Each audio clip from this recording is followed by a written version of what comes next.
ne izračunavajući brojilac i imenilac datog razlomka, skrati ga do nesvodljivog. Dakle, imamo gore u brojilacu prvi primer, 18 puta 11 puta 15, a u imeniocu 6 puta 30 puta 22. Dakle, mi smo već radili skraćivanje razlomaka i znamo da to radimo deljenjem, je li tako? Samo da vidimo, ovdje imamo 18 i 6, 18 i 6 je deljivo, je li tako? Pa znamo da je 6 delilac broja 18, pa ova dva broja možemo skratiti sa 6. 11 je delilac broja 22, pa ova dva možemo skratiti sa 11 i imamo 15 i 13. 15 je također delilac broja 30, pa možemo to zasebno skratiti sa 15. Pa će to biti jednako. Dakle, malo ću ovako dužu razlomačku crtu i zapisat ću ovako. Dakle, imamo 18, rekli smo da ćemo to skratiti i broj 6 skratiti sa 6. Pa ću zapisati podeljeno sa 6, podeljeno sa 6. Pa imamo puta. Ovdje ću malo premestiti redosled. Prvo ću zapisati 15 i 30. Dakle, znamo da kad je množenje možemo preko reda. Pa ćemo ovo skratiti sa 15. Dakle, gore podeljeno sa 15 i dole podeljeno sa 15. I ostaje nam puta 11 puta 22. I ovo ovdje ćemo skratiti sa 11, jer znamo da je 11 delilac broja 22.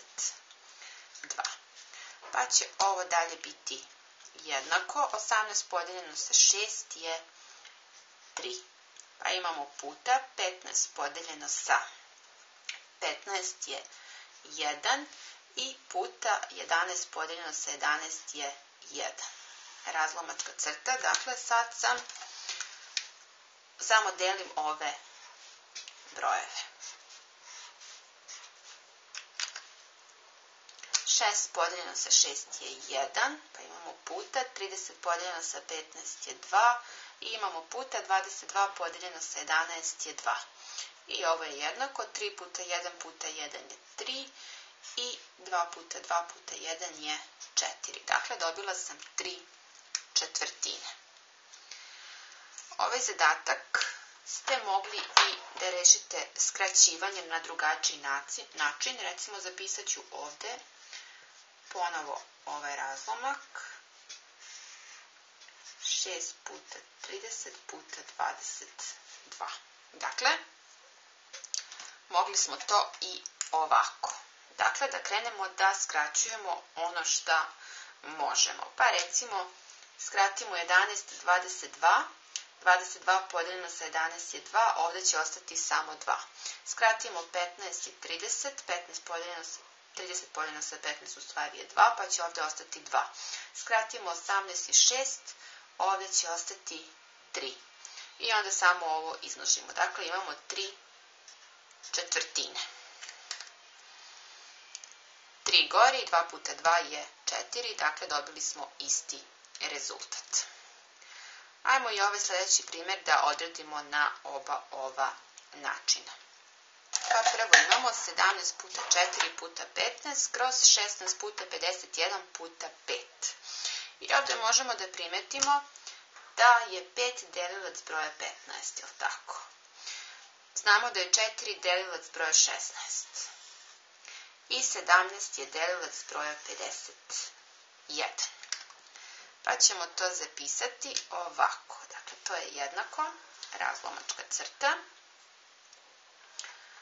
Imamo 17, znači ponovo ću preko reda zapisati 17 kroz 51 i ovaj deo skraćujemo sa 17. Pa imamo puta 4, ispod imamo 16 i ovo ćemo skratiti sa 4. Dakle, skraćujem imenilac i brojilac sa 4 i gore imamo 15 petina, takođe to skraćujemo sa 5. Dakle, bitno je da i imenilac i brojilac skratimo sa istim brojevima. Ovde smo sa 17, 17, 4, 4, 5, 5. Dakle, mogli smo i sve ove da pomnožimo, pa onda sa tim velikim brojem, mada ovako je dosta lakše, jer bi u suprotnom dobili veliki broj i bilo bi nam znatno teže. 17 podeljeno sa 17 je 1. 4 podeljeno sa 4 je 1 i 15 podeljeno sa 5 je 3. Dakle, šta radim? Delim ove brojeve. 51 podeljeno sa 17, 3. 16 podeljeno sa 4 je 4. I imamo puta 5 podeljeno sa 5 je 1. Ovde vidimo da imamo 3 i 3. Dakle, i u imeniocu i brojiocu imamo broj 3, pa to možemo takođe skratiti. Dakle, 1 puta 1 je 1, puta 3 je 3. I dole imamo 3 puta 4, 1 nema potrebe da zapisujemo da je 1, pa ćemo i ovo podeliti sa brojem 3. Pa će to biti jednako, 3 podeljeno sa 3 je 1 i 3 podeljeno sa 3 je 1, 1 puta 4 je 4, pa ću dobiti 1/4. Mogli smo ovo i na drugačiji način, odnosno skraćivanjem. Dakle, zapisat ću ovde ponovo ovaj razlomak.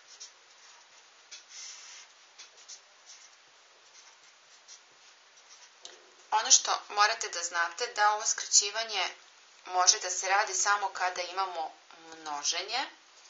Dakle, to ćete veoma često koristiti u daljem radu, naročito kad krenete da radite množenje i one komplikovanije izraze. Ali za sada ono što je bitno da znate da je to samo za množenje i nemojte slučajno kad imate sabiranje ili tako nešto tako unakrasno da skraćujete jer to ne može, dakle samo kada imamo množenje. I sad možemo da skraćujemo, recimo skratimo 15 i 5, gore nam ostaje 3. Skratimo 16 i 4, ovde nam ostaje 4. Skratimo 17 i 51, ovde ostaje 3. Skratimo 3 i 3, gore nam je ostalo jedinica, a dole nam ostaje 4. Ovako kad sve skratite, nemojte pomisliti da je to 0, nemam više ništa, ne, to nije 0, to je jedinica, dakle 1/4. I imamo još jedan primer. Hajmo ovaj primer da radimo samo ovako skraćivanjem, da vidimo šta ćemo dobiti. Dakle, 25 i 15 znam da su deljivi jedan i drugi sa 5, pa mogu da skratim jedan i drugi sa 5. 25 podeljeno sa 5 je 5, a 15 podeljeno sa 5 je 3. Dakle, jedan i drugi broj sam skratila sa brojem 5, time ništa nisam promenila jer sam i gore i dole skratila sa istim brojem. Zatim mogu da skratim 6 i 36. 6 podeljeno sa 6 je 1, a 36 podeljeno sa 6 je 6. Dakle, ovde mi ostaje 6.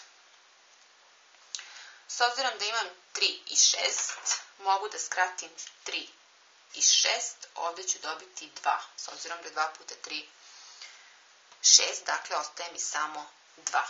Ovde imam 5, dole imam 20, mogu da skratim 5 i 20, ovde će mi ostati 4. Sad, pošto imam 4, mogu 4 da skratim sa 16, ovde će ostati 4. Šta mi je ostalo? 7 i 14, takođe možemo da skratimo. 7 podeljeno sa 14, ovde će ostati 2. Da vidimo šta još tu imamo. Gore imamo 2 takođe, pa ćemo 2 i 2 skratiti i ono što mi je ostalo jeste samo gore 4, dole mi je ostala jedinica, a 4 kroz 1 znamo da je 4, pa će rezultat biti 4. I to bi bilo to što se tiče ovog zadatka. Pozdrav!